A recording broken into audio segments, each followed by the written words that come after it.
Brisbane டெஸ்டில் மூன்றாவது நாளும் மழையால் பெருமளவு பாதிக்கப்பட்டது. இரண்டாவது நாள் முடிவில் 7 விக்கெட் இழப்புக்கு 405 ரன்கள் எடுத்திருந்த ஆஸ்திரேலிய அணி இன்று 445 ரன்களுக்கு ஆல் அவுட் ஆனது. ஹெச். ஸ்மித் சதம் அடித்த நிலையில் கடைசியில் அலெக்ஸ் கேரி பொறுப்புடன் விளையாடி 70 ரன்கள் எடுத்தார்.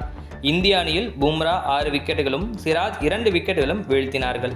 இந்திய அணியின் முதல் இன்னிங்ஸில் பேட்டர்கள் மீண்டும் திணறினார்கள். ஜெய்ஸ்வால் 4 ரன்களுக்கும், கோலி 3 ரன்களுக்கும், ரிஷப் பந்த் 9 ரன்களுக்கும், கில் 1 ரன்னிலும் ஆட்டமிழந்தார்கள். இந்திய பேட்டர்களின் தவறான ஷாட் தேர்வுகள் கடும் விமர்சனத்துக்கு ஆளாகியுள்ளன. KL ராகுல் கவனமாக விளையாடி ரன்கள் சேர்த்தார். மழையால் பெரும்பாலான ஓவர்கள் பாதிக்கப்பட்ட நிலையில் மூன்றாவது நாள் முடிவில் இந்திய அணி 17 ஓவர்களில் 4 விக்கெட் இழப்புக்கு 51 ரன்கள் எடுத்துள்ளது. KL ராகுல் 33 ரன்களுடனும், ரோஹித் சர்மா ரன் எதுவும் இல்லாமலும் களத்தில் உள்ளார்கள். அடுத்த 2 நாள்களும் மழை பெய்ய வாய்ப்புள்ளதால் இந்திய அணி இந்த டெஸ்டை டிரா செய்ய போராடும் என எதிர்பார்க்கலாம்.